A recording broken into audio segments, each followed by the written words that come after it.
2, 1. Pa! We're live. All right, folks. Nice. Welcome to question and answer. We're just standard question and answer. Remember, top priority. We're going to be taking super chats, and then we're going to be doing Patreon.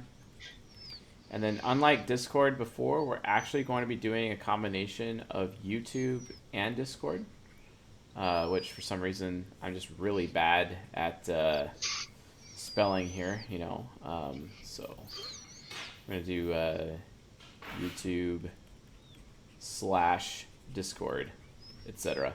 All right, awesome. Cool. Question and answer, super chats, Patreon, YouTube slash Discord. Fair enough. And viewers are starting to come in, and let's get this going. What's the first question we have, gentlemen? All right. So comes from Lucio. It says, "Why do I often see my STP male friends being attracted to NTP women? Is this a common pairing? And if so, is it because of the high INI tending to the STP's NI child/inferior?"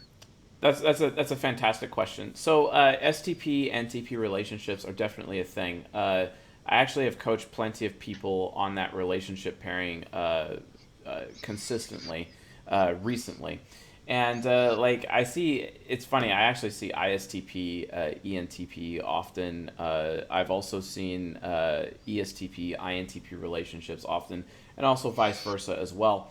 But it really comes down to something known as cognitive focus, and this is not something I've been talked about very recently. Although if you were a patron Ruby member or patron Gold, Patreon Gold, you would kind of know about this concept because it's kind of the content that's behind the paywall. But I'll talk about cognitive focus right now.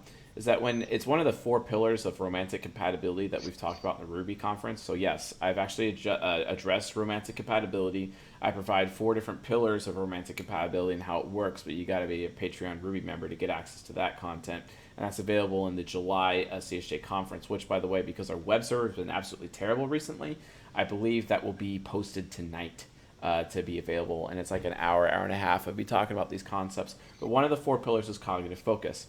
So let's take a look at how that actually plays out. So let's say we have an ISTP, for example, and then we have ENFJ, and then we have ESTJ, and then we have INFP for this for this type, and then we'll do another one over here. Let's say they're with I don't know, let's do an INTP. Like why not? Like why not do INTP? Okay, so INTP, ENTJ, and then we do across the board ESFJ, and then Railgun's in the house, and then I'm sure she'll be adding some additional commentary. It's gonna be fun. ESFJ, and then the ISFP demon. So cognitive focus, real quick. So here's the thing. Let's say this ISTP, they're very ESTJ focused, right? And because of that, with their being ESTJ focused, when they're ESTJ focused, they can actually be very controlling in their relationships. The reason why is because they're afraid of their freedom of choice within the NI child being taken away from them. So they allow themselves to be more controlling in a relationship, for example, to be able to do that. But here's the thing: this INTP, he's very ESFJ focused in this, and because he's subconscious focused and therefore a little bit happier. And then we have the ESTJ shadow, which is more mature. They're not competing with each other. Because if you have two people who are subconscious focused in the same relationship, they're going to compete on the subconscious level and who's more happier or who's more mature, right? So you want to have a pairing where someone is in a different cognitive focus within your romantic compatibility to make sure that depending on which side of the mind you're on, you'll find yourself in a relationship where you could benefit, where one person in the relationship is providing maturity, the other person in the relationship is providing the happiness, basically the source of happiness.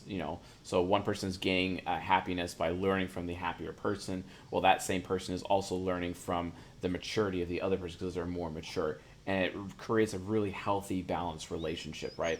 So cognitive focus is something that you have to be aware of, and this is how STP NTP relationships can actually work, because with that being said, while they are all TIFE users, and those things can conflict, they do have sexual compatibility through their perception functions, not so very high emotional compatibility, but because the cognitive focus and potentially interaction styles and temperaments based on their nurtural equivalents, you have basically a good amount of compatibility regardless of the camaraderie present within the relationship. More on this later. When we're talking about the four pillars of romantic compatibility more on Patreon, and then also actually we're going to be talking about it in public lectures very soon, right after we finish these seduction styles. So this is just future stuff that's coming out later. But if you want to get more into the depth of this, become a Ruby patron. You can check this out on the CSJ conference for the month of July. What's the next question? Cool. Unless we have any super chats, it comes from Jenner. All right. We're clear on super chats right now. All right. So she says, you said you have never met an ESTP transgender. I have. Is she typed right? I'm pretty sure she is. But here's my thing I want to ask. You said you have met many INFJ transgenders. Right. Is it possible, being that the ESTP, because they have an INFJ subconscious, there is some correlation there, or vice versa, with the INFJ having the ESTP subconscious, and also the ISTJ and ENFP all being in the same quadrant? Possibly an underdevelopment or a mirroring issue.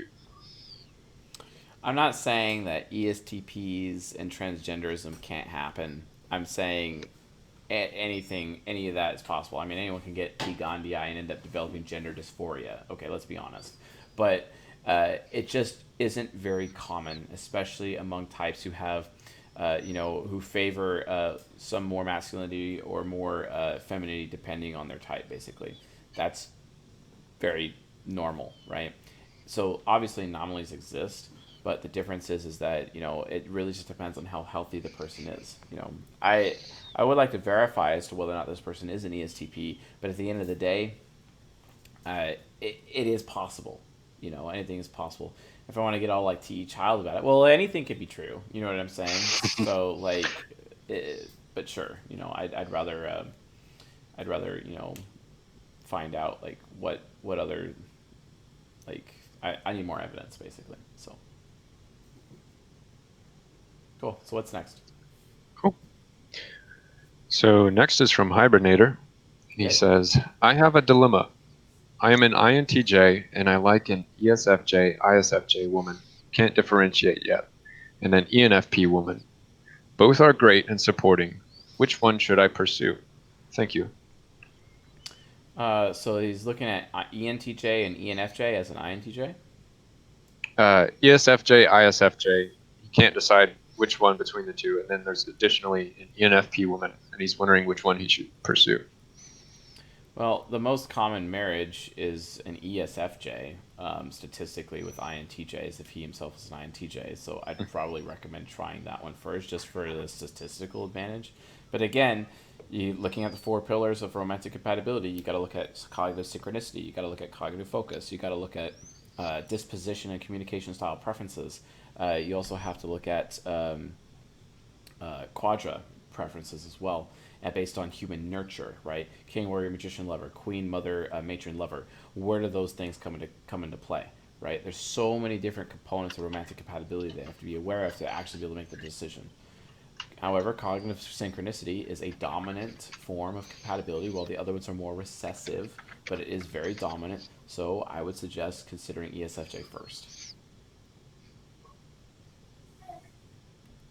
Cool. Okay. So the next one comes from Sir Bolin. He says, why do you think ISTJs tend to embrace their critic function less than INTJs? Is it because of their SINE? It's because of common sense, or what they perceive as common sense through their introverted sensing hero. Common sense is nothing more than common ignorance. And the thing is if they haven't heard it before, chances are it's not real. It is because of their concreteness. And because of that, anything that they've heard before, anything that is sensible to them or is common sense related, they'll just automatically, typically think that that's more acceptable, and then as a result of that, they don't use it as often to verify. Whereas the INTJ does not have that luxury, so they have to rely on TI Critic a lot more, and then have to verify their beliefs even more because they're trying to get as close to reality as possible with their SE inferior, basically. So awesome. What's next? Very cool. Dedicata comes in with, when we say a type is triple something, triple movement for INTJ, for example, we only count in ego, shadow, and subconscious. However, when you were talking about the masculinity, femininity of a type, you also count in superego. For example, ENTP is triple feminine in this way. Why is that? Thanks.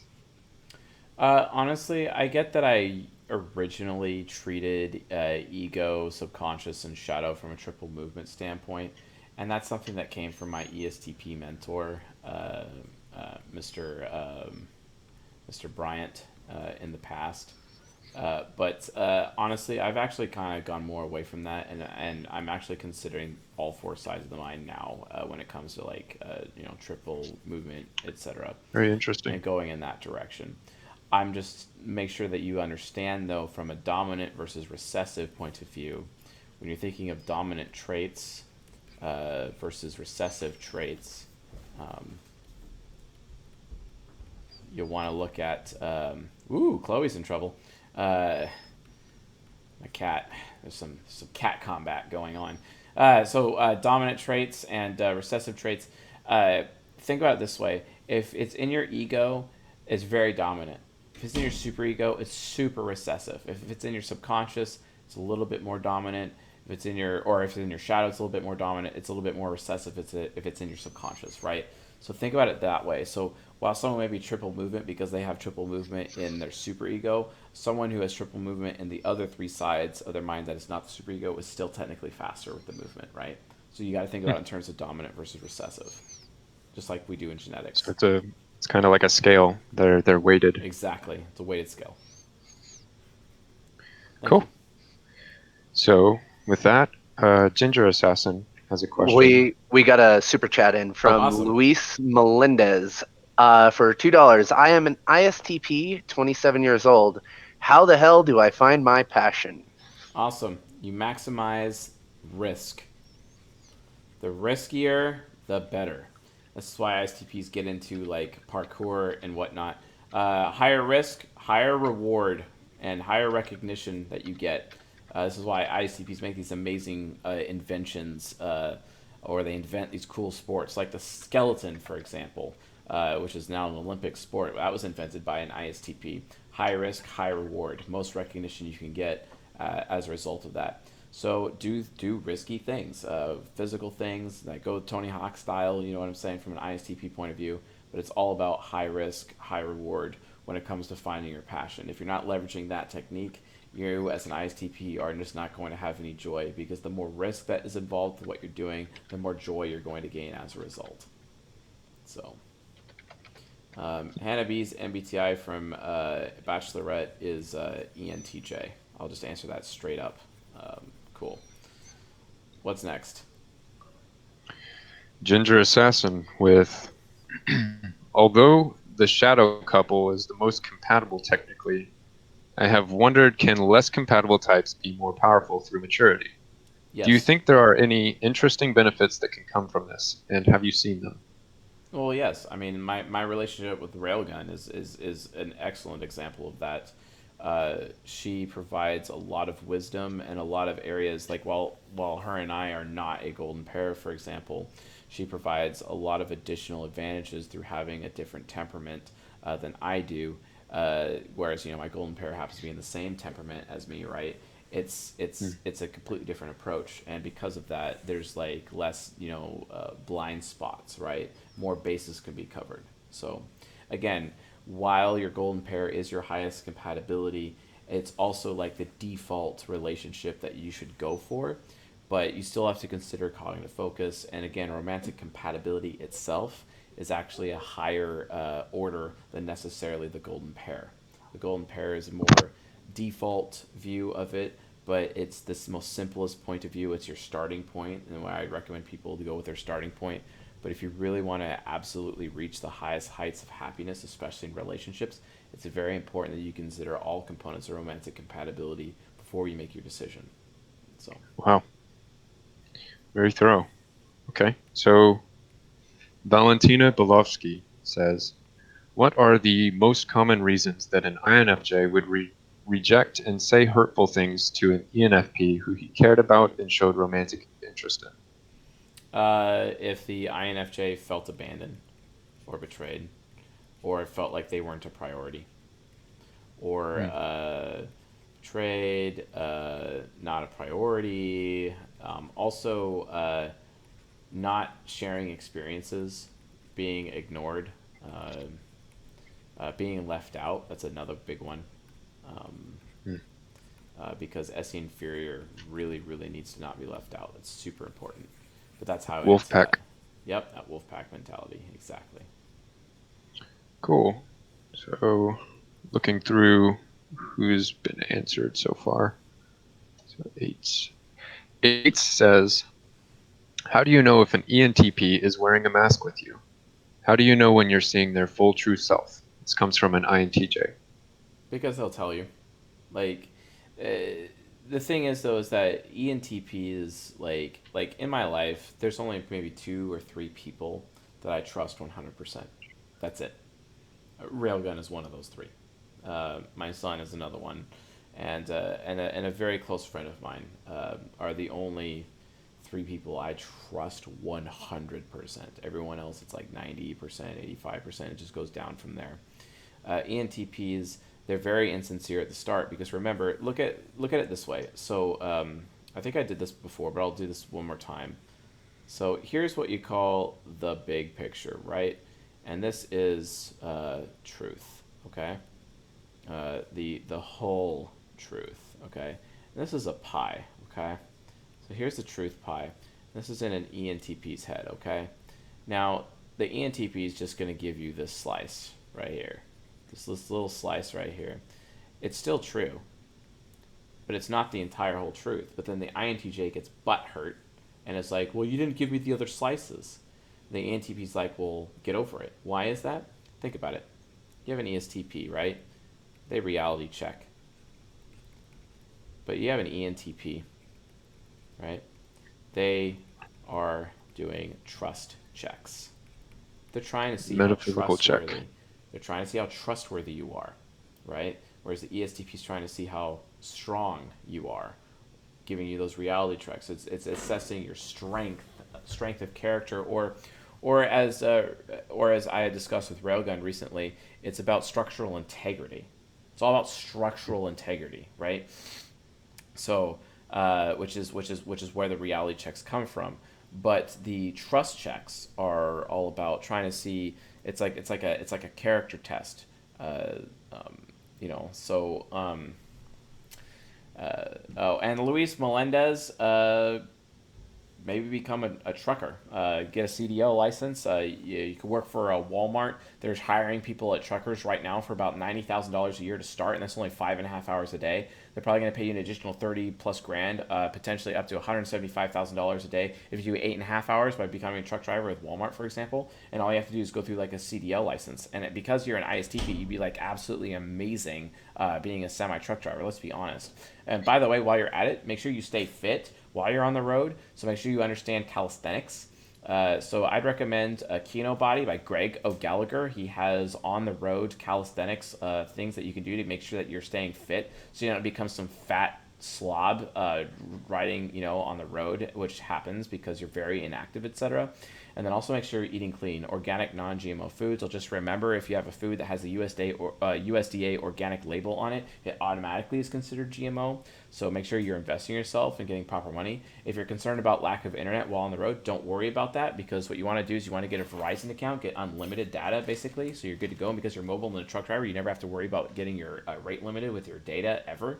And buy yourself a deep cycle RV battery from Costco. Combine it with an inverter, probably about a 400 watt inverter or better from I don't know, from Amazon.com. You can hook up your laptop to it. You can tether to your phone for internet connection. You got your internet connection while you're on the road, and you're good to go. You're staying healthy. You got your coolers going for storing up your food, and you're out there kicking ass, making $175,000, even though you don't even have a bachelor's degree. And guess what? Driving a truck, it's a bit risky, as with driving any heavy machinery. So definitely, that's just one example. I'd say that, or go do the deadliest catch or axeman or any of those types of crazy blue collar jobs. Because let me be honest with you folks, blue collar jobs may not pay very well right now, but as we automate and have AI starting making its advent right now within our society, guess what? Blue collar jobs are going to be the highest paying jobs. White collar's on its way out.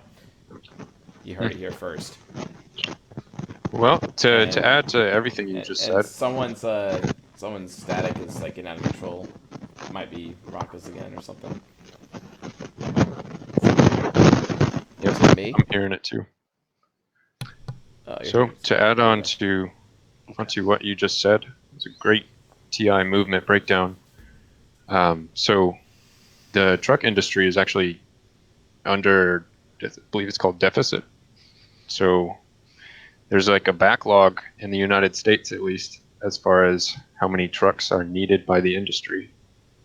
And so I think it's a highly viable market. And if they're in deficit, then you could definitely sell yourself and get a higher paying start and start at a higher rate than if they weren't hurting for people. Exactly. There's so many opportunities, guys. I'll be straight. Getting a bachelor's degree is just not that valuable anymore. It's just not. Right nowadays, it's all about what skills you actually have. Do yourself a favor. Get a CBT Nuggets account. Get yourself a Skillshare account and learn actual skills and then do it. Because employers, especially employers like myself, get so frustrated looking at resumes of people and have theory with no actual practical application that I don't care about education. I don't care about resumes. I don't give a damn. What I care about is, do you actually know how to do stuff?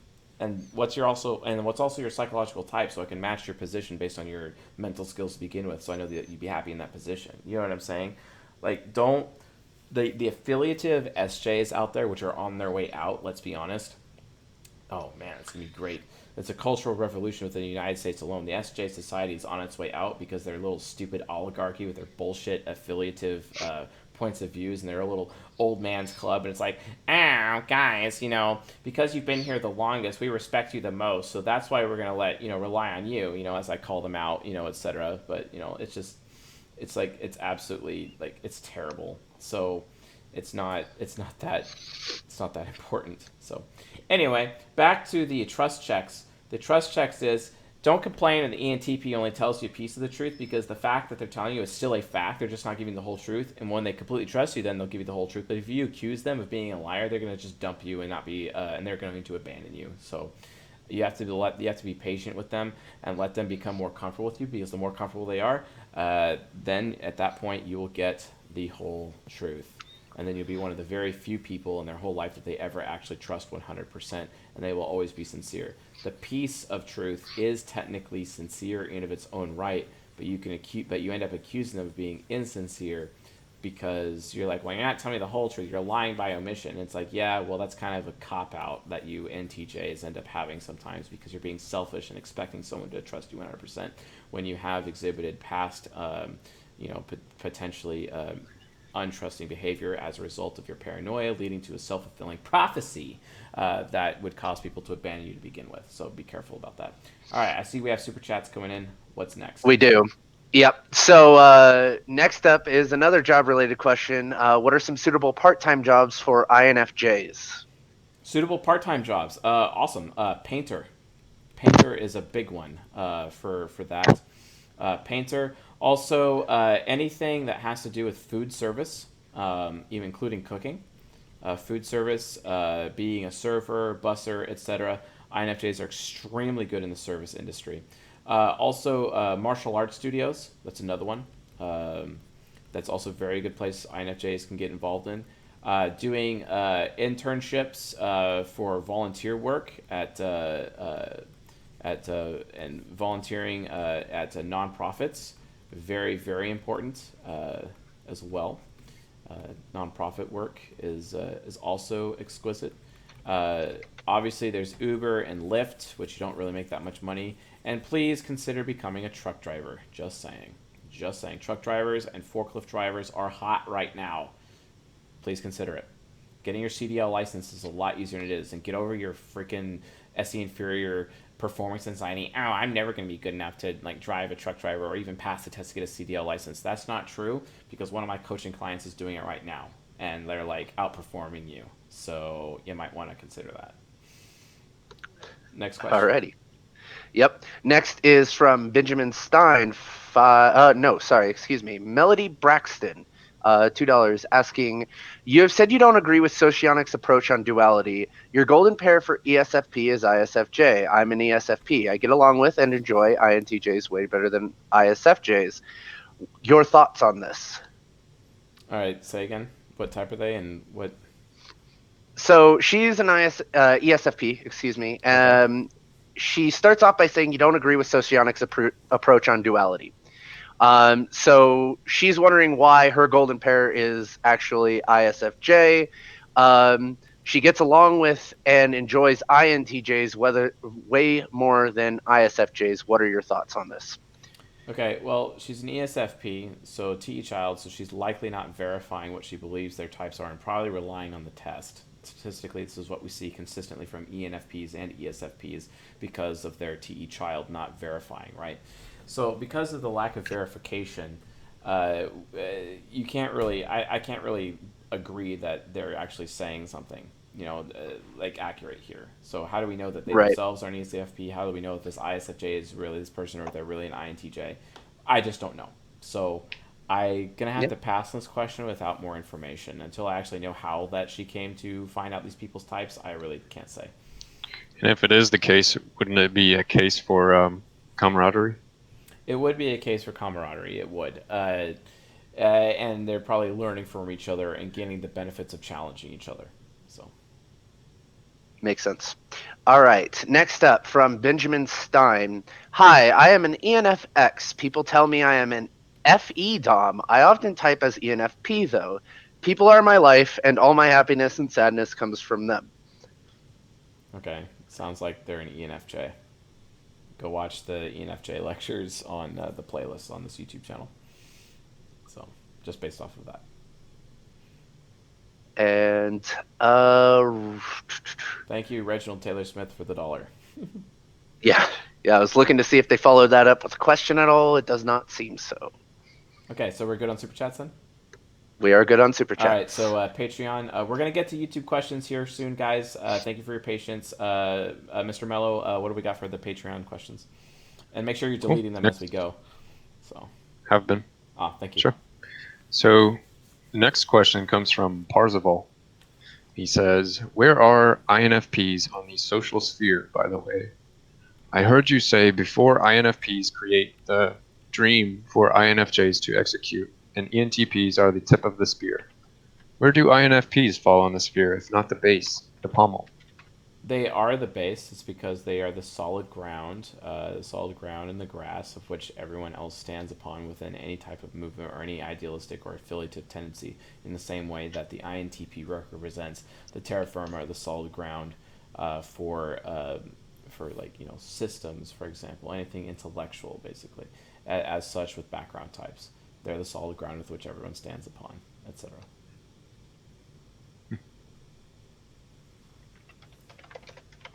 Cool. What is next? Oh, we have a super chat? Super chat. Yep. Yes. So from Benjamin Stein, $2. Does ADHD ever seem like really developed NE? Yes, it does. Actually, SE heroes and NE heroes often get accused of having ADHD. Uh, and when the reality of the situation is they don't actually have ADHD. Like you have so many people say NPD, BPD, all these D's or whatever, and it's just like, guys, the more you get closer to defining something, the less you actually understand, because these little conditions are not actually true. They're just marketing, to be honest, to get people to believe that they have something wrong with them. The reality of the situation is they don't. Well, I actually do have ADHD and I don't have very high attention span. Maybe that's because you're put into an extroverted thinking environment as an ESTP or an ISTP, or or you're put into an introverted thinking environment as an ENFP, and you wonder why you're going to be successful. So, cool. Okay, and Reginald Taylor Smith did end up asking a question All right. a What is little it? bit underneath. So their question is, I'm a little curious as to how INTPs could find a career they enjoy. The chat was meant for this question. So the INTP career, honestly, your INTP career needs to be focused on one thing: your FE inferior, so that you can aspire with it. Because if you are not helping or being supportive to another person, not only is your intelligence going to drop, but you're not ever going to be fulfilled or even enjoy what you do, because it's not about what career you want. It's about whether or not you're actually making yourself useful and helpful and supportive to other people. Because the more you help somebody with your career, the more it challenges you, the more skills that you gain, the more brilliant you become as a result. So whatever you choose for a career, you need to make sure that you're going out of your way to help somebody in the process. So what are some really good careers to do that for INTPs? Well, IT. IT is excellent. Everyone always needs help in IT, and they end up becoming like this amazing foundation in IT, for example, as well as mechanical engineering, or even cars and maintenance and whatnot, because you're helping and you're solving problems. INTPs need to be helping people by solving problems and being supportive by solving problems and helping give people or an organization a better future. So, what's next? Next up is going to be from Apple Juice. They donated about $3.11 USD from Russian. Their question is, why, as an INTJ, being physically uncomfortable makes me rage and break things that cause it? Is that how SI Demon works? That is exactly how SI Demon works. And an INTJ is really only comfortable if they have like a third party around them who is comfortable, or they're making them comfortable so that they themselves can be comfortable and cozy. Otherwise, an INTJ just doesn't care. So, All right. Next up is from Mailing Miller. And their question is, advice for ENFPs to get along better with ESFJs, especially as colleagues. okay. All right. So let's talk about that. ENFJs and ESFPs. ENFPs. Oh, ENFPs. Okay, so we have FE, SI, NE, TI. Okay, and then we have NE, and then we have FI, and then TE, and then SI. Okay, so automatically, these people are going to be conflicting over their levels of comfort, which is not exactly ideal. So they have pretty good decision making compatibility, because if you look at it, the TE is trying to eat that TI, and is relying on the TI inferior. And the TI inferior is not being overwhelmed. And the FE hero is trying to support the FI of the ENFP. So they're good and they can actually like each other. The thing is, though, perceptionally speaking, the ENFP would often crush the ESFJ with that any hero, because that child and the child and the hero would end up competing, and that could be a very bad scenario, bad situation. And it's like, okay, well, who's the more comfortable person? And my like, it's too hot in here. No, it's actually just it's fine, and they're perceiving the heat of the room differently, and it causes a conflict. So what you want to do is just you need to learn how to be more patient with the other person, and try to hold them and judge them according to their standard and not their own. Help them become a better ENFP, or help them become a better ENFJ, basically. So that's how I'd answer that question. All right. Next up, I'm gonna botch this name, but a plethora of me. Oh, yeah, okay. A plethora of me. Can SFP and NFJ be compatible? SFP and NFJ, can they be compatible? Not really. I mean, they have really high emotional compatibility, but they have very low sexual compatibility. And most people in relationships, what's dominant is sexual compatibility, and what is recessive is emotional compatibility from a cognitive synchronicity standpoint, because cognitive synchronicity includes both. So, Cool. All right. Next up from Benjamin Stein for $10. Do FE DOMs talk about how they felt or how they feel? Yes, they I do. only talk about my feelings when I feel them and I can't get over my feelings. If I don't talk about them, I can't get over them. Sorry for the questions. Okay, so yeah, let's talk about that. So we have FE and then we have FI. But both people say the words I feel. It's just what is the I feel based on? Is this I feel based on what I care about or what people in general care about? People in general. That's the issue. Okay? So when they say I feel, FE means people in general feel this way, and I feel the same way as people in general. Or FI is I say I feel, but that's how I as an individual feel. That's the difference. But they still both say the word I feel. Because you have to look at cognitive axis. FE is connected to TI. So it's like, I think they feel this way. Or I feel this based off of this fact. That's a TIFE statement, so you know it's FE. Or if it's a TEFI from cognitive axis standpoint, you have to, by the way, you guys always got to understand cognitive axis. You're looking at it this way. TE is like, well, I feel because I feel this way, or I value this thing because of this statistic or this reference point, or because these people think this way, and this is how I feel about it. So that's an FI statement, right? And that's the difference. So, awesome. Thank you for the All right. $10. And looks like we're caught up on super chats for right now. Cool. Cool. Next question in the Patreon Q&A comes from Matthew84.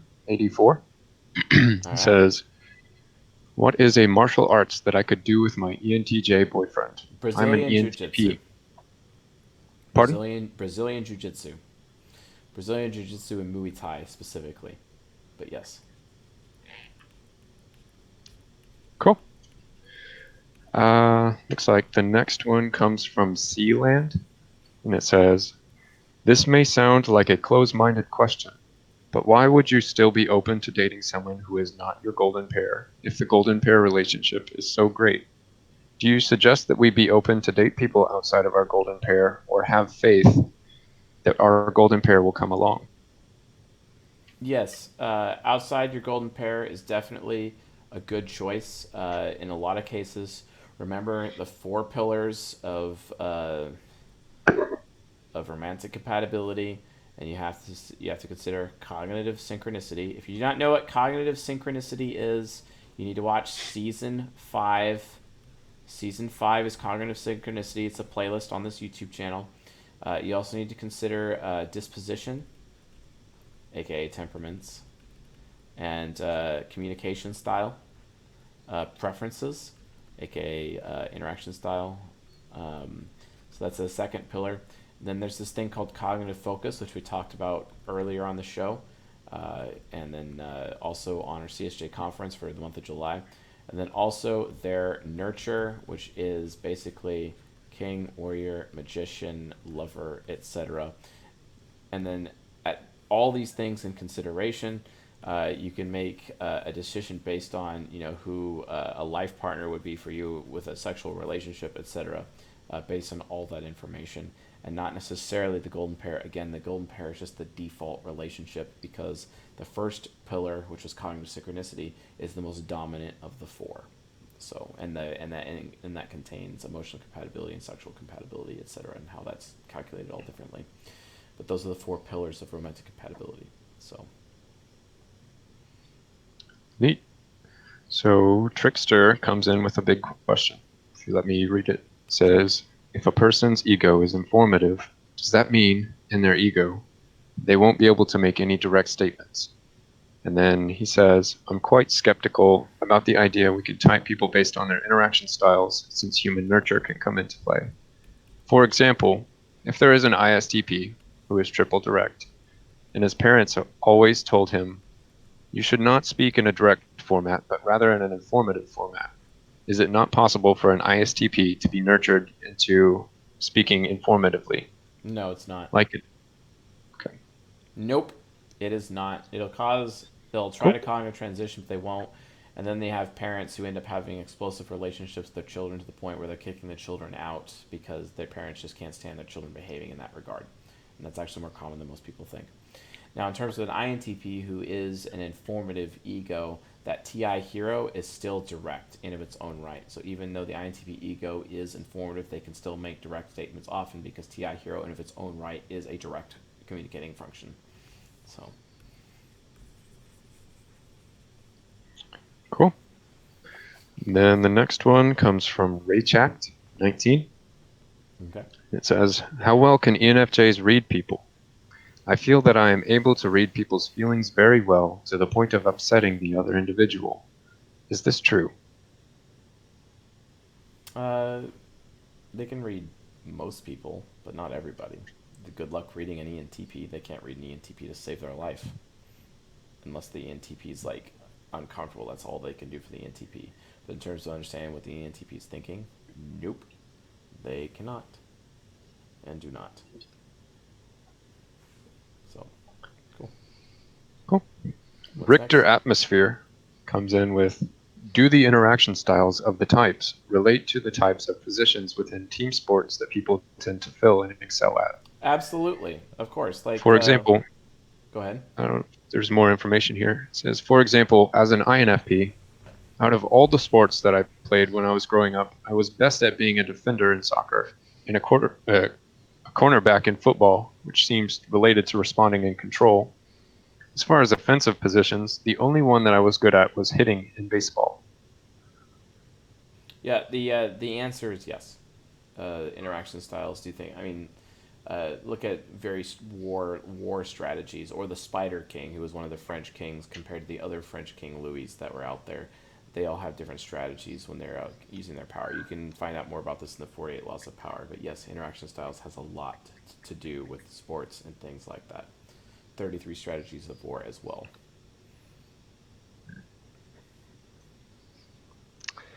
All right. So next up, we have a super chat Cool. from Gabrielle Ray. How do I best help INTJ spouse in making decisions? How do you best help an INTJ spouse in making decisions? Very easy. You watch season 21, How to Social Engineer INTJs, and then do everything that is said in that lecture. But an ITE, FI, SE, be like, okay, so always give them a choice.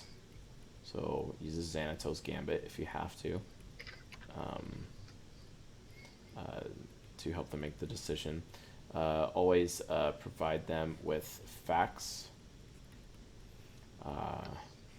Make them feel good while you do it. Valued. Show them what they're going to gain from status gains as a result to make it valuable to them. And then show them how they can gain in performance and effectiveness. So, and that's how I'd answer that question. So. All right. So we got $10 from Sarah M. I don't see a question from you, Sarah. So if you wanted to ask one, go ahead. I'll keep an eye on the chat. Cool. Awesome. Thank you, Sarah. Okay. So the next Patreon question comes from yours truly. And I said, you've spoken about how direct is masculine and informative is feminine. What about control versus movement? Would control not be masculine inclined and movement be feminine inclined? It is. It is. It is exactly as you had imagined. Yes, it is. Cool. All right. And unless Sarah's answered, the next question comes from Christian. He says, at the end of Q&A 15, you discussed the idea of using technology catalyzed by Jungian psychology as a means for humanity to gain immortality. If humanity were to gain immortality, how do you think this might affect the model of the saeculum and its four turnings? Especially since it would potentially add more aspects of the generational archetypes, as well as more than one of each said archetype as time goes on. For example, multiple generations of nomads, how would they affect each other? Or moreover, would the system break down? That is an amazing question, and the answer Very. is yes, the system would break down. because you have to have a cycle of life. Remember, if you're immortal, you are technically dead, because life cannot exist if there's no growth. So remember, proof of life. Proof of life equals growth. If you're immortal, you're frozen. There is no growth, which means you're undead, basically.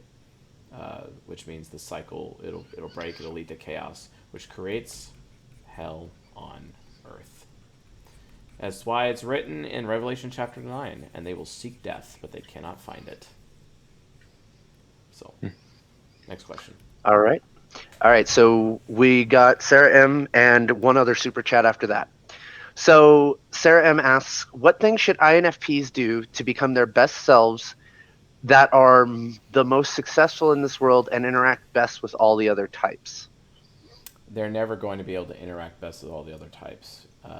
So just focus on building up your own strengths within the relationships that you have with the people closest to you or potentially could be closest to you. Otherwise, you want to reach integration. So you're going to find the answer to that in season 19, which is behind Patreon Gold. But we're only on episode 2 for that out of the 17 episodes. And it's going to be a long time before we get to INFP, so be advised. That being said, the ESTJ lecture is still in the same quadra as an INFP, and that is out right now, and that might actually make it valuable to give you an idea of what you can do in the process, because the INFP subconscious is spoken about within that particular lecture. Otherwise, really, you need to watch season 10, episode 8 playlist episode as well. Go to the playlist on our YouTube channel, watch season 10, episode 8, to understand how to motivate an INFP to be successful. Otherwise, it's important to make sure that you're really committing yourself to a cause, developing a core interpersonal philosophy, and reading as much as you can to develop that philosophy further so that others can take it and execute it and bring it into reality. So, did I about cover that, or did I miss anything there in that one? I think that about covers it. If you feel like you didn't get a good answer, let me know, Sarah. But I think you covered it personally. Fair enough. So Benjamin Stein asks, with NI and FE, I don't know if I'm picking the right one versus, or not versus, I guess, with FI and NE, I don't know if I've considered all the options. Is this true? With FINE, so as an ENFP, analysis paralysis,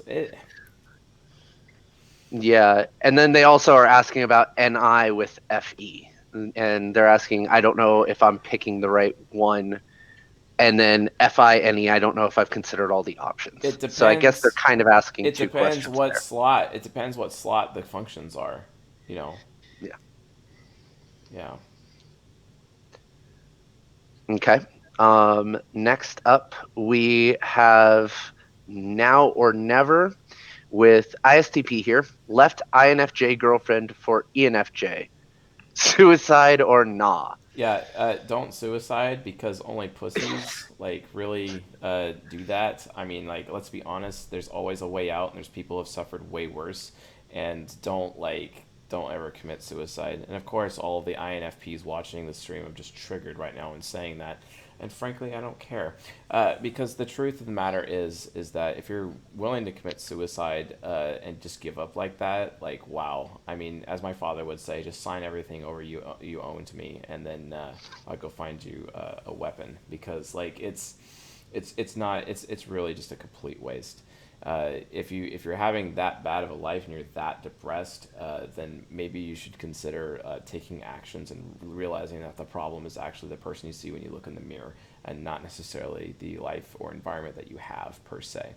That being said, ENFJ or INFJ, how do you know what their types are, and how do you know what type you are, and how did you come to that conclusion? Did you administer tests? Did you use the type grid?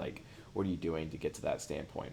Otherwise, I would, if you really are those types, I'd recommend choosing other types for relationships and move on to the next one, in my opinion. So that's kind of where I would give up there. So yeah. Okay. SF Lover retroactively donated for their question that they asked earlier. So while I find this, if you want to go ahead and look for the next question on Discord. Sure. So, Knocktail asks, how does a sexual relationship between two SE users differ from that between an SI and SE user? Great. That's a great question. So, SE plus SE sex. All right. All right, cool. Very, very simple. Here's the answer.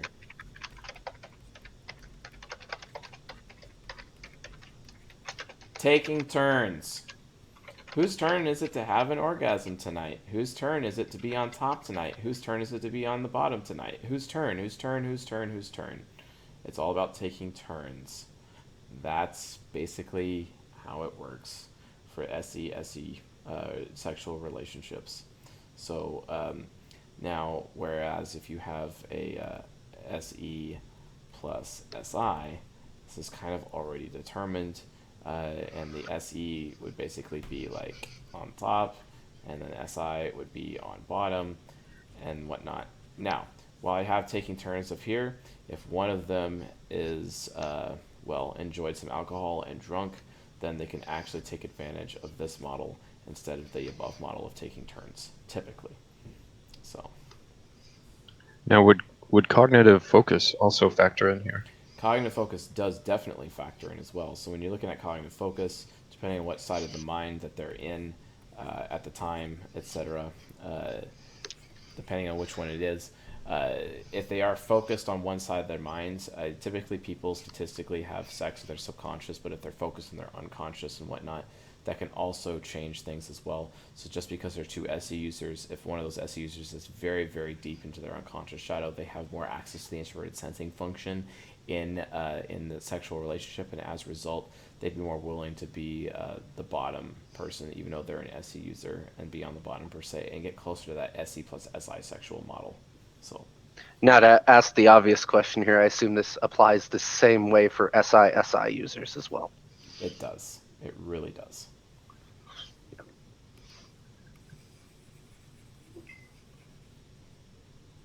Okay.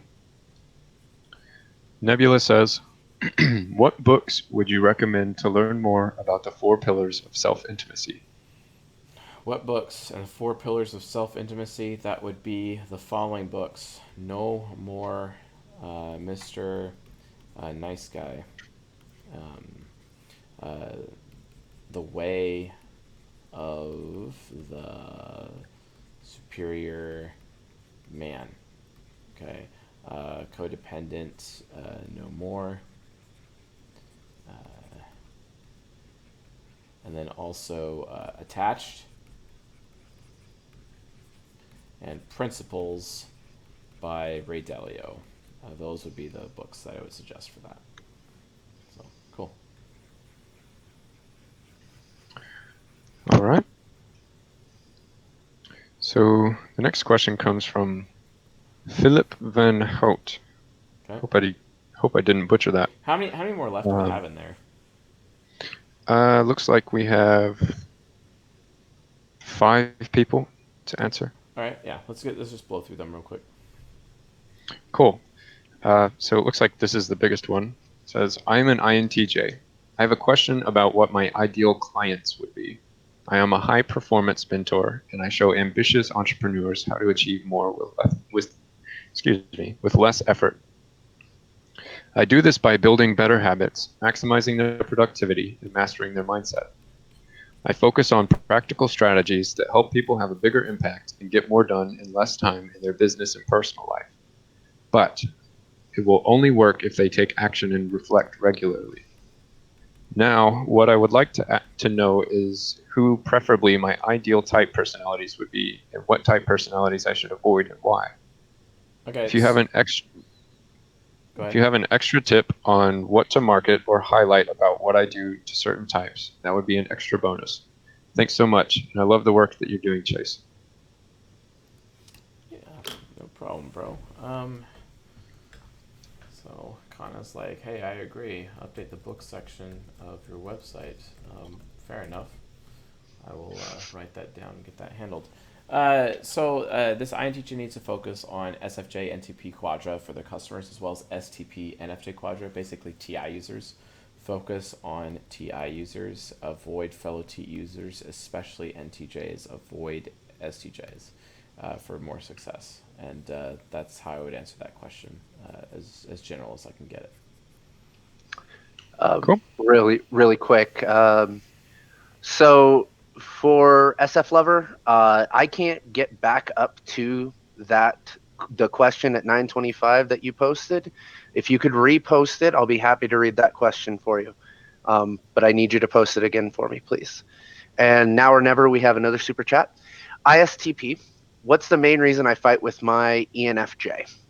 The ENFJ basically would say that you're heartless and you only ever care about what you want, and telling you that you're selfish and you always have to be right about everything instead of actually listening. You're incapable of listening to anyone, and you're always expecting everyone else to listen to you, but you're not listening to anyone, and you're also really controlling, and you don't let anyone else have any choice, and it's really unfair. That's how they would reason why that you fight. So.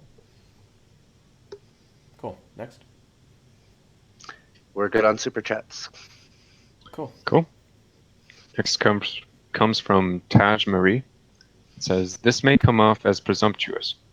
However, I noticed in a couple of your videos that you maintained that the role of the INFJs was to make humanity better, or at least more ethical. If that is the case, what is the role of the INTJ? To make other people mentally sharper or aware of alternative strategies? If so, how is that possible if any NTJ has to consistently surround himself or herself with high TI users? I find that I get blowback from some people for challenging them to think outside of their comfort zones or preference. All right. Someone's like talking about flow state's video and whatnot, and I'm like, I would have to say, like, I was told recently that flow state is a convict and potentially a drug addict, and not exactly a credible source of information when it comes to his criticisms of me. Not to mention that he's terribly bad at math. So take that with a grain of salt. And can you ask that question one more time, Mr. Mello? Certainly. So let me break it down here. He says, I noticed that you maintain the role of INFJs is to make humanity better, or at least more ethical. Right. And then this person asks, what is the equivalent to the INTJ? Is it to make other people mentally sharper or aware of alternative strategies? Yes. And then a follow-up is, if so, how is that possible if any NTJ has to consistently surround himself or herself with high TI users? They find that they get blowback for challenging people to think outside of their comfort zones or preference.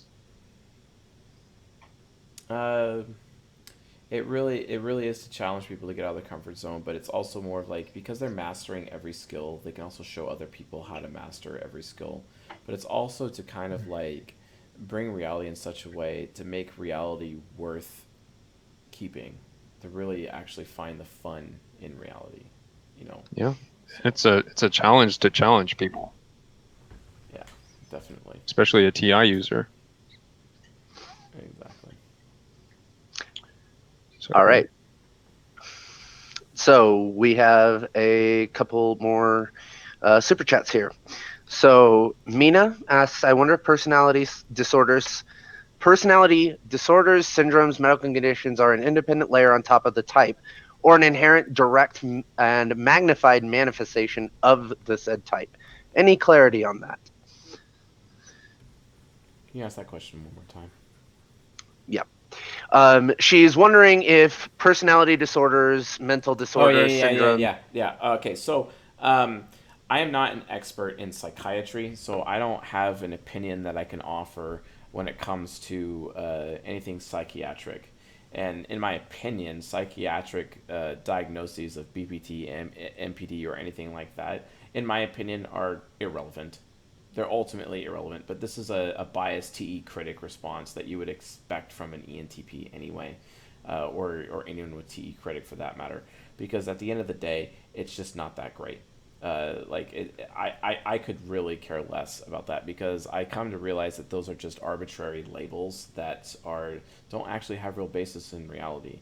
And it's just nothing more than voodoo marketing by medical companies and medical science to sell people on products that shouldn't even exist to begin with. And that's my humble opinion about psychiatric disorders like ADD, ADHD, MPD, BPD, whatever. It's just people are being unhappy. And guess what? We live in the United States of America or this freaking first world society where people are statistically unhappier than everywhere else for the most part. Because right now, the happiness levels in the United States statistically is the worst in the world, last I checked.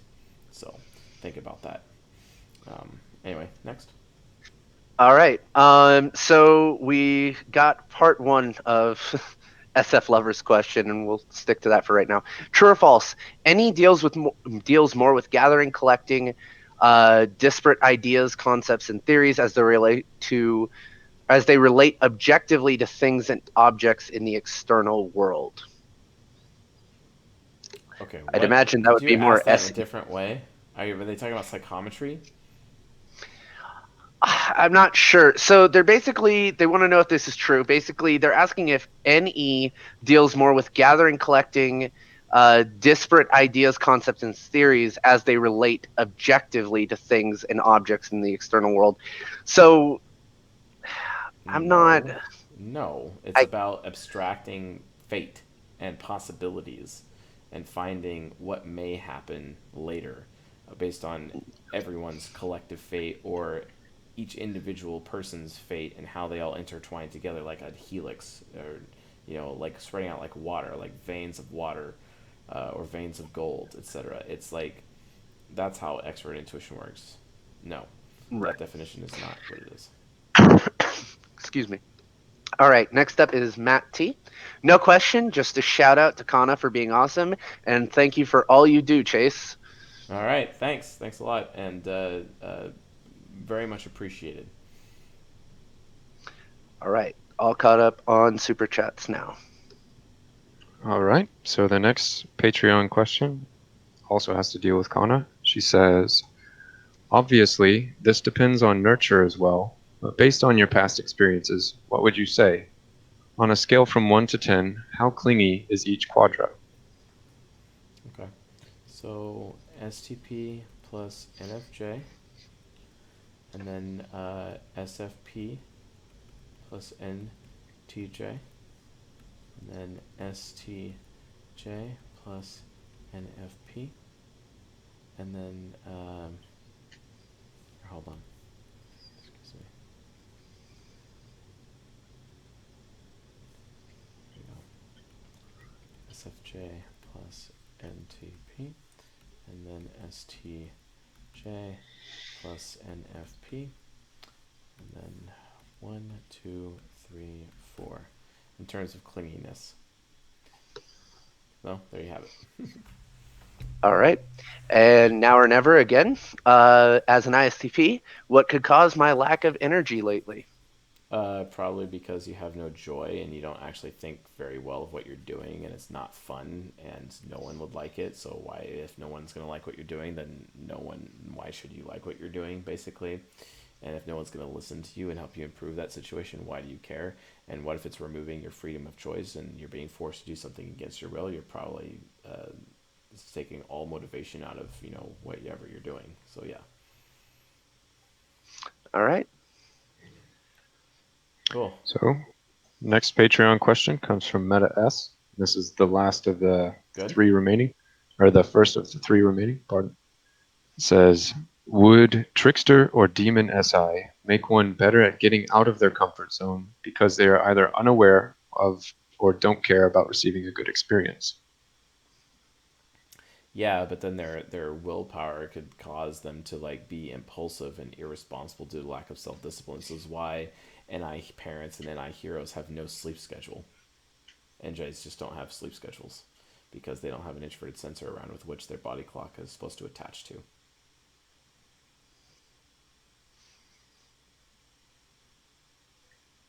Cool. So, let's get this shmoney. Says, any tips for an ISFP aspiring entrepreneur? Okay. Focus on developing your ENTJ subconscious. Make sure that you go out of your way to value people. Treat everyone the same, except you want to make sure that as an ENTJ subconscious, you're treating people as an entrepreneur from a meritocracy standpoint with your employees. Commit yourself to customer service and performance, as well as getting the best possible outcome and results, which you do naturally, especially with your art. But do not allow other people's opinions to get in the way of you actually producing. You should care less about people's opinions and care more about how you feel about what you're actually doing and not necessarily about other people's opinions. Because if you do good work, other people's opinions don't actually matter. Otherwise, just be willing to take charge, and with the people that work under you, treat it like a meritocracy, and you'll be more successful. What's next? Byte asks, is it an INFJ thing to get overwhelmed extremely easily? If so, what are some ways to calm this down? They can be They can be overwhelmed. The reason why is the SE barrier. They're SE inferior, and it's basically their TI child needs to be able to take things in small bites, one thing at a time. It's interesting that Byte's name is Byte because TI child exists to reduce things into bytes or bite sized, such that they can be able to, uh, basically deal with it. Cope with the situation. And that's why it takes time for them to process things. Without that time to process, things just kind of get out of hand. They get overwhelmed so much. And it's also their TE trickster is not able to actually provide their mind with a framework with which to organize all these thoughts and ideas and feelings in such a way that it makes sense to them. So they have to do it one thing at a time. If this, then that. If this, then that. If this, then that. If this, then that. Over and over and over and over. So. That's it for the first round of Patreon. Cool. All right. And if there are no super chats open, let's. Nothing currently. Cool. So super chats are closed. Let's take direct questions from YouTube. Let's do it. So have at it, guys. We have a ton of those. All right. Yeah. So go find whatever you want, or I'll answer directly as I see it. Okay. All right. Let's find a good one here. There's a lot of. Do INTPs have good mind-body connection? Do INTPs have good mind-body connection? Sure, they do, as long as they've developed their introverted sensing, self-discipline appropriately, and they've actually taken the time to explore their own bodies. Absolutely. So, I'm gonna have to pull up my other window here just to keep track of all these questions. Okay, hold on. I want to answer that question. Hold on. It's Nora During says, Q&A Chase, are you serious when you say humanity should unite to achieve the best society possible? Because people in your server don't seem to be on board with that. That's okay. I mean, I'm fine. If you want to know how I really feel, I really take Malcolm X and his teachings very seriously. He was also an ENTP. Basically, any people group has a right to unite and be all about themselves over other people groups. And this means that if African Americans all want to move to New Hampshire and have a black state where they have black senators and black congressmen and black assembly people within their state assembly and a black governor and a black government and a black society, they should be allowed to, and they should be respected and treated with mutual respect in the process. Conversely, any people group, Asians, white people, whatever they want, it doesn't matter, a commune, whatever, mutual respect for those people from a macro-based love your neighbor as yourself point of view, as Malcolm X had taught, is much more superior to the Martin Luther King, let's just integrate ourselves in with the white man as much as possible and then lose all of our culture and society in the process. It's the same thing that destroyed Native Americans. It's funny how often, like, black people complain about racism and whatnot, and like, my ancestors were slaves and whatnot, and it's like, oh, see, it's Joseph, now you're being racist. And it's like, no, actually, to those African Americans, I suggest, what about the damage done to the Native Americans? What about them? Everyone's so quick to bring up about all the damage done to African Americans, and no one seems to remotely bother to ask what happened to the Native Americans, and it's like really frustrating to me. So how about we just stop having this stupid double standard and instead actually live our lives based on a standard of love your neighbor as yourself? And that includes not just individuals, and it also includes families, communities, cities, municipalities, counties, states, other nations, tribes. How about we do that instead of like having this bullshit like, oh, we need to be integrated and truly united. You want to do that? Well, that's Babylonianism. Like, like that's really Babylonian. And like, yeah, it really worked out really well for Babylon because they're no longer here. You know what I'm saying? So you have to understand that in order for culture to be preserved, like here's a great example. Raylan, who painted those paintings. She's a Cajun. Acadian French folk, they're fading away. Their culture is dying out. Their language isn't even being spoken very much anymore, right? So, and that's because their people group is not being respected by other people groups. That doesn't exist. Their ideologies don't make any. They're just fading away. They're gone with the wind, right? And as much as the Civil War is not necessarily about racism, but it was actually about states' rights, because a state within the Union should have the right to live the way it wants to live, regardless of what the federal government necessarily says. That's why I support interposition and nullification.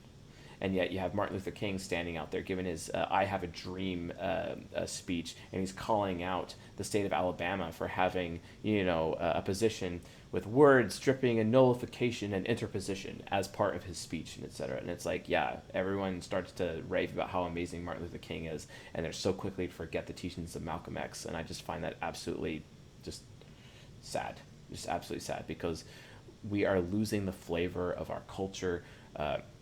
Because we are becoming this vanilla Americanized culture with this one world culture, instead of actually like appreciating a different culture where strudel is valued more than a donut, right? I mean, I like the variety. You want to have cultural variety? Well, we need to have mutual respect for people groups out there, instead of and accept the Malcolm X way of doing things instead of the Martin Luther King way of doing things. So that's definitely how I'd approach that. Any questions stand out to you, Mr. Rocca? Yeah, so we have one final super chat from Now or Never, who decided to cut it close to the last second. Okay. ISTP, currently a server. What's my best job choice? ISTP, best job choice? Mm-hmm. Oh, shoot. Skydiving? No. Dirt biking, instructor is a job choice. Actually, teaching metal shop, becoming a teacher. You ever watch the anime GTO, Great Teacher Onizuka? Onizuka was an ISTP becoming a teacher, and he led the Onibaku motorcycle gang, and he just decided to quit his motorcycle gang and become a teacher. And he's doing his ENFJ subconscious development. So yeah, become a teacher. That's the ideal job for an ISTP. Metal shop, wood shop, anything that can confer skills upon young people. That's how I would recommend is the best for INTJs. So. All right. Let me find another. We have a lot of questions to go through now, so let me find another good one for you. How would an INFJ go about uniting humanity by Aaron Sodiger? Basically by telling the truth regardless of the consequences. That's how I would do it, like Jesus did. Okay. Chase, are you serious when you say humanity should unite to achieve the best society possible? Because people I already answered that question. Okay, you did. Cool. Okay, cool. All right. So next one down. When I go out, I notice a lot of things in my environment, but sometimes I get very overwhelmed. Is this SE inferior? Yes, it would. Yeah. Next one down from that. So how does TE Child give us ENFPs the ability to read thoughts of others? What would be the best explanation to that? And also, what about types with the hero parent? Hero parent? Yeah, so like they're asking why. Basically, they're asking why is TE Child able to see into the thoughts of others, and what about the TE heroes and the TE parents out there? Right.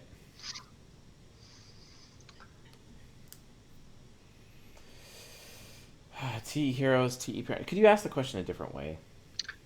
Yeah, he's just basically asking, like, you specifically said, I believe it was in one of your Twitter posts, that TE Child has the ability to see into the thoughts of others, and they're asking essentially, well, what about like, how do you explain how they're able to do that, and what about TE hero and TE parent? Why Why don't they have that ability as well?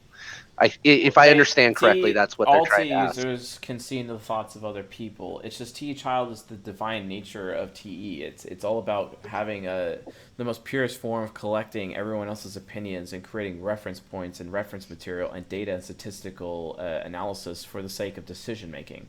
That's all it is. It's like a master archive, and they're very very good about it because they're innocent about it and it's the most purest form.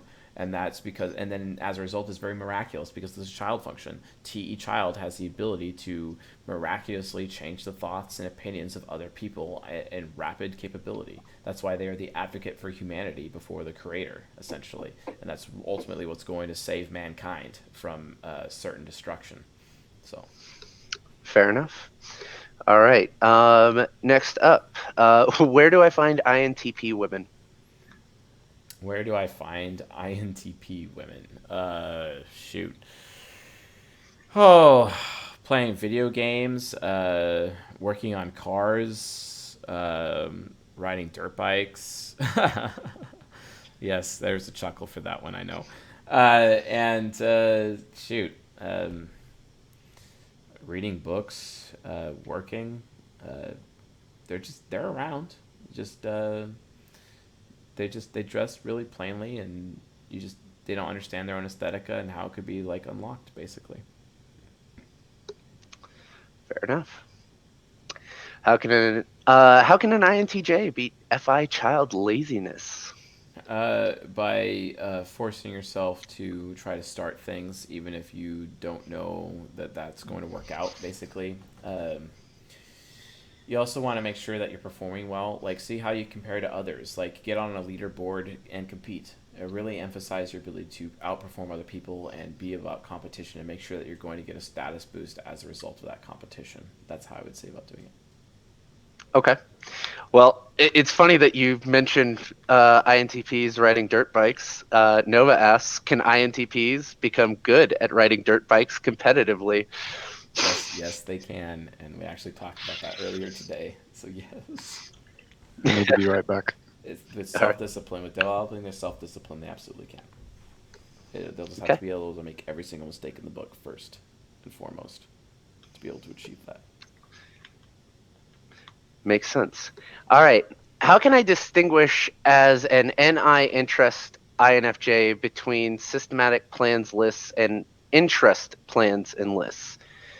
I feel systematic with my plans and lists. So I guess they're asking, uh, I'm NI interest INFJ, and how do I distinguish between systematic planning and interest planning? Systematic planning interest. Okay, so INFJs, what's really great about them is that they don't actually plan anything. They get NFPs to plan for them, then they execute the plan. They need a plan, they just don't have a plan. Yes, if they decide to listen to those plans. INTJs make the plans and then they execute them. That's what's really cool about INTJs. So Let's see. What else do we have? I don't remember what is Wonka Vision's question. Can we find that? I missed it. Oh, he's been talking a lot through the chat. Through the chat. Oh, Let's I see. missed it. Maybe they can repost Hey, it. Wonkavision, if you have a question, drop it in the chat. Yeah. Oh wait, how do I get an ESTJ boss to stop being overly aggressive with me and INFJ? Uh, Basically, call into question their humanity to their face, like literally. Also, tell them that if they continue to behave that way, they're going to become unwanted, and that will make them uncomfortable. And tell them that you don't think that they're being a good person because of that. Just challenge them straight up. Go right for their inferior function, and then and then that may cause hatred. But I mean, you're just telling the truth, right? Another way, though, but to really, really get them to be appropriate with that, hit their SE critic. That's how you teach people. You hit them in their critic function, and just tell them like, so if you always want to be so comfortable with what you're doing, you're making everyone else uncomfortable right now. And because you're making everyone else uncomfortable, why should we let you be comfortable, basically? And that's hitting their SE critic. Also, if they, anytime that they're dressed poorly or have their shoes untied or anything like that, call them out on it. Call them out on their aesthetic and tell them how it's basically making them look bad. And they'll also listen to you as well for Wonka Vision's question. So. Okay. All right. I've seen Duncan ask this question a couple times throughout the chat. Is lying ever acceptable? Is lying ever acceptable? Yes. Yes, it is Of course. acceptable. Because, guess what? The Ten Commandments, it does not say, thou shalt not lie. It says, thou shalt not bear false witness against your neighbor. It does not say, thou shalt not lie, which means sometimes white lies could be a good thing. So use with caution. Yeah. What if you have a house full of children and a murderer asks, where are your children? Are you going to tell them the truth? Yep. Yep. Tell them the truth. All right. Next up, uh, how can I develop all of my decider functions at the same time? I think they mean judgment functions. Yeah, the judgment functions. Yes. So, Yeah. judgment functions or decision making functions. If you're a T user, you need to read. If you're an FI user, you need to develop principles. If you're an FE user, you need to go out of your way to be caring as much as possible. And if you're a TI user, make sure you verify everything you know. And then that's how you develop them. Next. Okay. All right. Um, let's see here. Can INFPs be good at strategy? And I believe you have answered this before, but Um, hold on 1 second. Hold that question. I saw another question that I really want to answer. sure. How to develop your SE demon as an ENTP from Space Mario. All right, Space Mario, this is how you do it.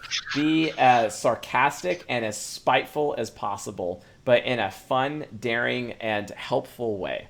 So, or quite frankly, the best way to put it, satire. SE Demon is all about satire. No wonder. Benjamin Franklin, he had Poor Richard's Almanac. He is known for satire because SE Demon is satirical AF. That's how you do it. All right, next question, Raka. Yeah. Can INFPs be good at strategy? And I do believe you've answered Absolutely. this before. Yes, they can Yeah. because they have to be strategic when they're doing like day trading, and INFPs are like the best type at day trading. So there's a lot of strategy. It's all about developing systems and processes and being able to prognosticate and tell the future precognitively what the outcome is going to be as a result of certain trades and markets, etc. Of course, I believe you've also made the point that INFPs are excellent at like real-time strategy games or strategy games in general, they if can I be as long remember as they don't correctly. turtle. As long as they don't turtle too much, which they can be known for. All right. Um, let's see here. Trying to find the questions through all the inner conversations. How do I access the magician archetype? As an INTJ, you have good, strong relationships with your fellow gender, basically, and help them improve and reach them, get them into manhood or womanhood. That's how you develop your access your magician archetype. Okay. Next up, how do you feed SI Demon? How do you feed SI demon? Having sensual experiences for yourself, basically. When you're like going all out of your way to be as aesthetically pleasing as possible with your SE inferior, you just go out randomly and order yourself a pepperoni pizza and eat the whole thing. All right. How do I be more consistent as an ENFP? More consistent as an ENFP is by developing your self discipline as much as possible. Mason Sierros and Their Dog 101 says, what does turtle mean? Turtle mean is that when you're playing a real time strategy game as an INFP, it means you're just focusing on building up your base instead of actually attacking the opponent. That's why when people play Protoss, they throw up in StarCraft, they throw up as many proton cannons as much as possible to develop a strong defense. Whereas if they're a Zerg, they create as many Zerglings as quickly as possible and then just Zerg rush the enemy and see if they can defeat them while they're still weak. That's different strategies. Yeah, I can tell you as an ENFP, I'm bad about that too. Just build the biggest base as possible. All right. Next up is Oh, how about General Patton's question? What is the best way to break out of isolation and use SE inferior of an INTJ? Basically, learn how to be amusing.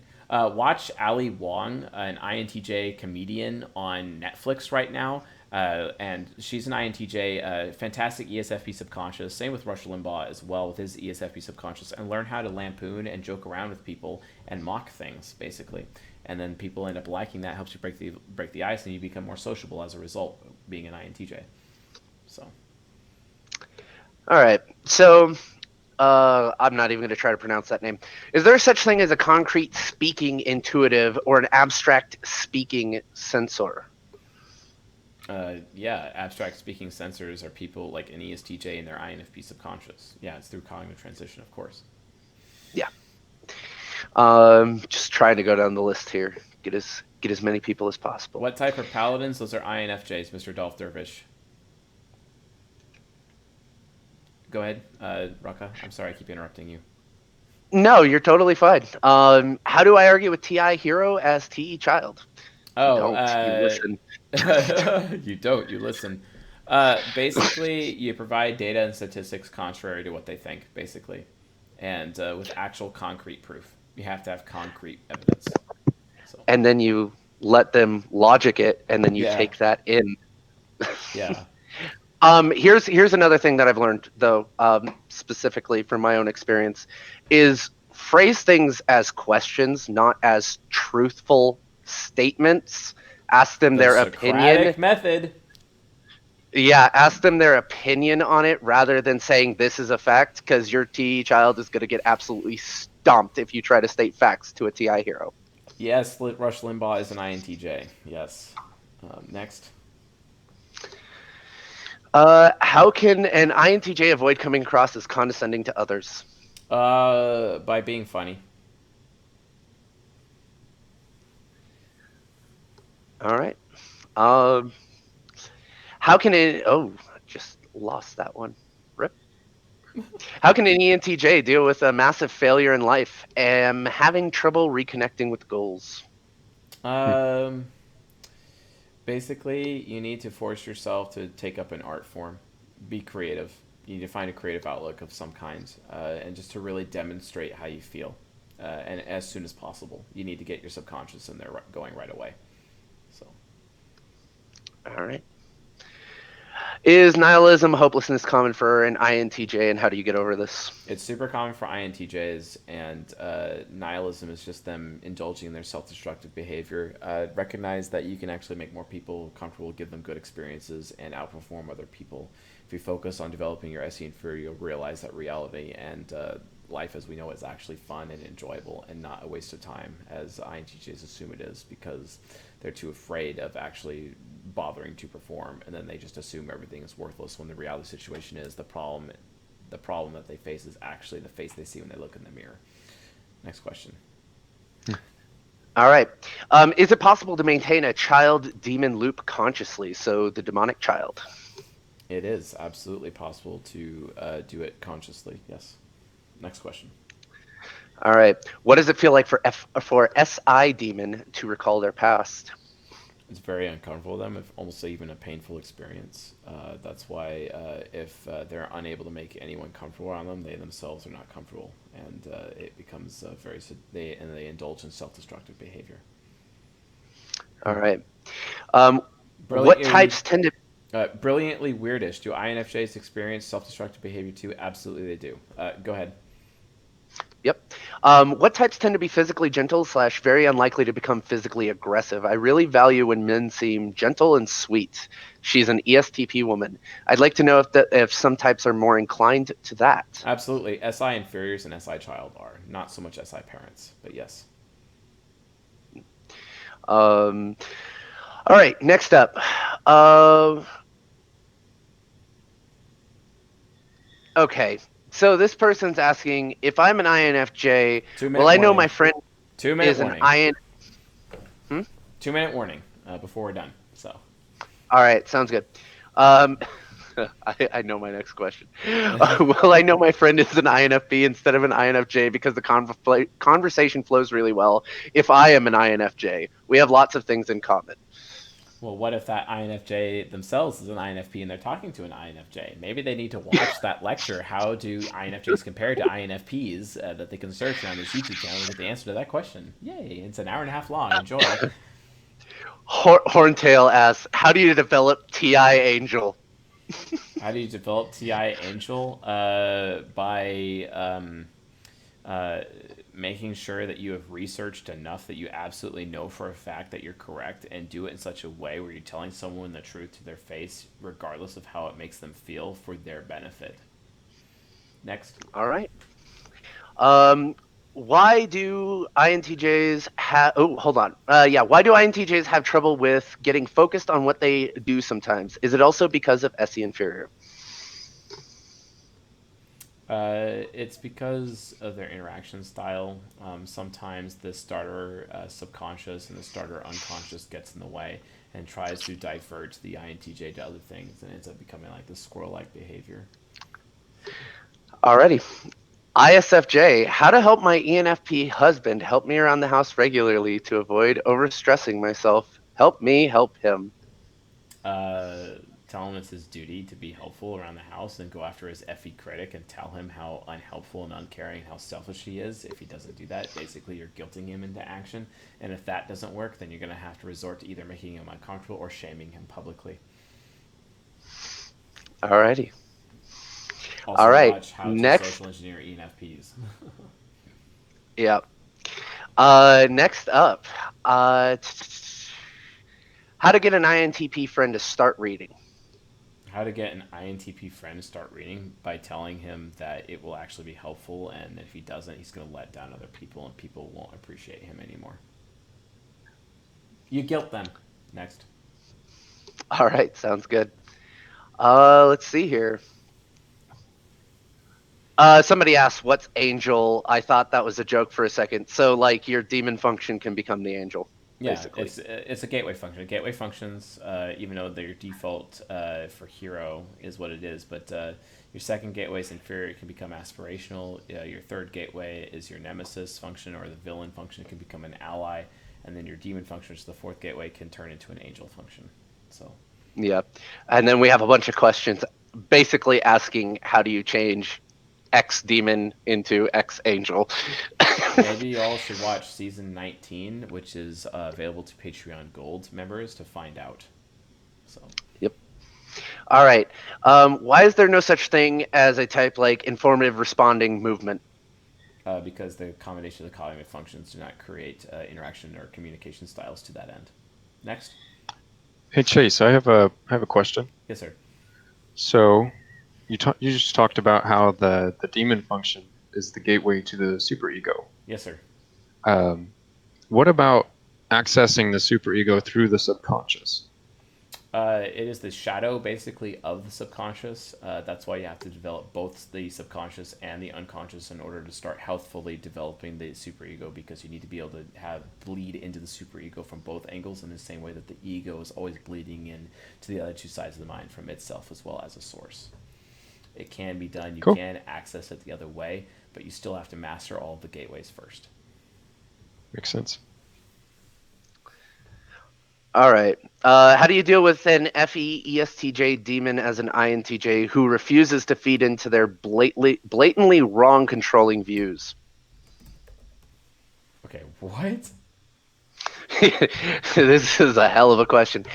How do you deal with an ESTJ, ESTJ's FE demon as an INTJ who refuses to feed into their blatantly wrong controlling views? Probably because you yourself as an INTJ may be overvaluing your self importance around the ESTJ, such that the ESTJ looks at you as someone who's selfish and focused on their performance and looking good in front of everybody else, such that you're putting your status above theirs when they want to have status too, and that's not fair. And you guys need to figure out a system where you're trading status and trading opportunities to take credit for things.